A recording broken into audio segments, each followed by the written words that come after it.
చపాతీలు కాల్చే పని లేకుండా ఇలా చేసుకుంటే చాలా రుచిగా, చాలా టేస్టీగా అయితే ఉంటాయండి. ఇలా స్టీమ్ చేసుకోవడం వల్ల చాలా టేస్టీగా ఉంటాయి.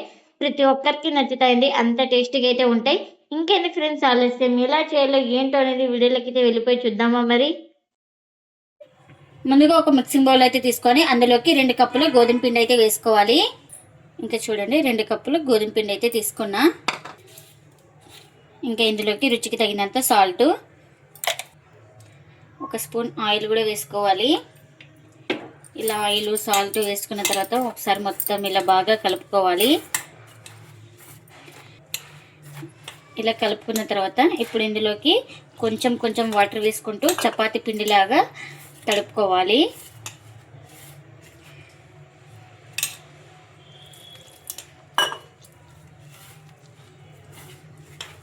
చూడండి ఇలా బాగా ప్రెస్ చేస్తూ పిండిని అయితే తడుపుకోవాలి.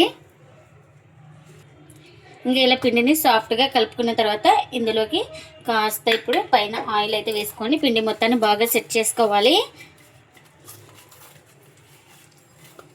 ఇంకా ఇలా మొత్తం బాగా కలిపేసుకున్న తర్వాత ఇంకా ప్లేట్ అయితే పెట్టుకొని ఒక 5 మినిట్స్ పక్కన పెట్టుకుంటే మనకు పిండి అనేది సాఫ్ట్గా నానుతుంది. ఇంకా ముందుగా స్టవ్ అయితే ఆన్ చేసుకొని ఒక కడాయి పెట్టుకొని అందులోకి ఒక 2 స్పూన్ ఆయిల్ అయితే వేసుకున్నాను. ఆయిల్ కూడా హీట్ అయింది. ఇప్పుడు ఇందులోకి జీలకర్ర, ఆవాలు అయితే వేసుకోవాలి. అవి కాస్త ఫ్రై అయిన తర్వాత ఇందులోకి చిన్నగా కట్ చేసుకున్న ఆనియన్స్, మిర్చి అయితే వేసుకోవాలి. ఇలా మొత్తం ఒకసారి బాగా కలుపుకొని ఇందులోకి కరివేపాకును కూడా వేసుకుంటున్నా. మనకు కర్రీకి సరిపడినంత సాల్ట్ కూడా వేసుకుంటున్నాను. మనకు ఇవి ఆనియన్స్ గోల్డెన్ కలర్ వచ్చే వరకు అయితే ఫ్రై చేసుకోవాలి. చూడండి ఇలా ఆనియన్స్ గోల్డెన్ కలర్ వచ్చిన తర్వాత ఇందులోకి ఒక 1/4 టీ స్పూన్ దాకా అల్లం వెల్లుల్లి పేస్ట్ అయితే వేసుకోవాలి.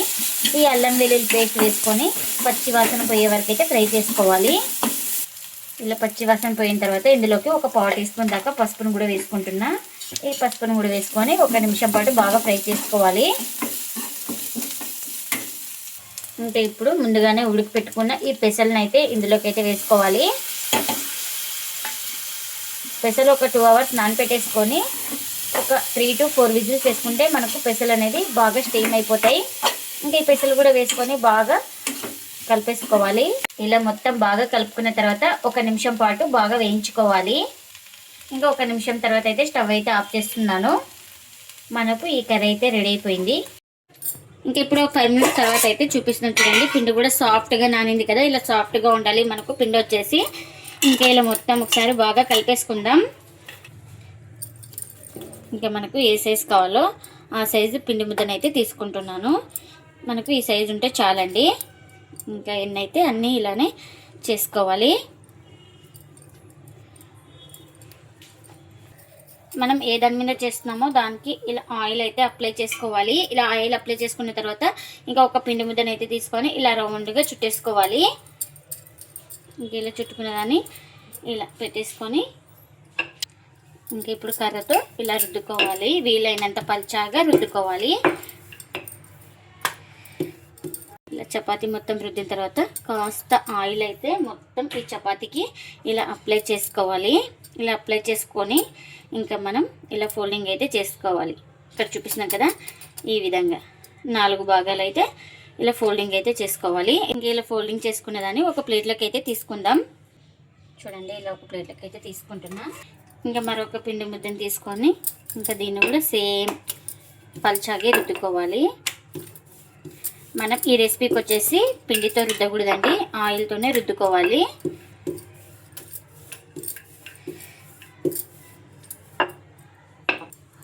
ఇంకా ఇలా లైట్గా ఆయిల్ అయితే అప్లై చేసుకొని ఈ చపాతీకి ఇలా ఫోల్డింగ్ అయితే చేసుకోవాలి. ఇంకా ఎన్నైతే అన్ని ఇలానే చేసుకోవాలి. ఇంకా ఇలా చేసుకున్న వాటిని పక్కన పెట్టేసుకుందాం. ఇంకా ఇలా చిల్లులు గిన్నె అయితే తీసుకొని మొత్తం ఇలా ఆయిల్ అయితే అప్లై చేసుకోవాలి. గిన్నె మొత్తం ఆయిల్ అయితే అప్లై చేసుకోవాలి ఇలా. ఇప్పుడు దీన్ని చూడండి ఇంకా స్టవ్ మీద వాటర్ కూడా పెట్టేసుకున్నాను. వాటర్ కూడా బాయిల్ అవుతుంది కదా.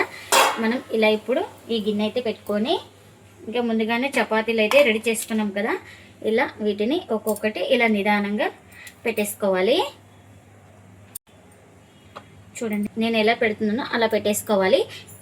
ఇంకా ఇప్పుడు మూత అయితే కవర్ చేసుకొని ఇవి ఒక 5 మినిట్స్ అయితే స్టీమ్ చేసుకోవాలి. ఇప్పుడు ఒక 5 మినిట్స్ తర్వాత ఇంకా మూత అయితే ఓపెన్ చేస్తున్నా. ఇంకా స్టీమ్ అయితే అయినాయి కదండి. ఇంకా మిగిలిన వాటిని ఇలానే పెట్టేసుకోవాలి. ఇంక ఇప్పుడు వీటిని కూడా మూత పెట్టేసుకొని ఒక 5 మినిట్స్ స్టీమ్ చేసుకోవాలి. ఇంకా 5 మినిట్స్ తర్వాత స్టవ్ అయితే ఆఫ్ చేసుకొని చల్లారిన తర్వాత అయితే ఇంకా మీకు చూపిస్తున్నానండి. ఇంకా చూడండి ఇలా స్టీమ్ అయిపోయినాయి కదా, ఇవైతే రెడీ అయిపోయినాయండి. ఇంకా వీటిని ఒక ప్లేట్లోకి అయితే సర్వ్ చేసుకుందాం. ఇంకా ఈ రెసిపీ వచ్చేసి కర్ణాటక స్పెషల్ అండి. ఈ రెసిపీని వచ్చేసి కర్ణాటకలో ఎక్కువ చేసుకుంటారండి, చాలా ఇష్టంగా తింటుంటారు. ఈ రెసిపీ అయితే చాలా టేస్టీగా అయితే ఉంటుంది, మీకు కూడా చాలా బాగా నచ్చుతుందండి. మీరు కూడా ఒకసారి తప్పకుండా ఇలా ట్రై చేయండి. ఇంకా ఇందులోకి పెసలు కర్రీ అయితే చేసుకున్నాం కాబట్టి ఇంకా పెసలు కర్రీ కూడా సర్వ్ చేసుకున్నాను ప్లేట్లోకి అయితే. మీరు కూడా ఒకసారి తప్పకుండా ఇలా కర్ణాటక స్పెషల్ చేసి మీకు ఎలా వచ్చిందో కామెంట్ అయితే చేయండి ఫ్రెండ్స్. ఇదండి ఇవాల్టి వీడియో. ఈ వీడియో కనుక నచ్చితే ప్లీజ్ లైక్ చేయండి, షేర్ చేయండి, కామెంట్ చేయండి. అలాగే లైక్ చేసి సపోర్ట్ చేయండి friends. Thanks for watching. Bye bye.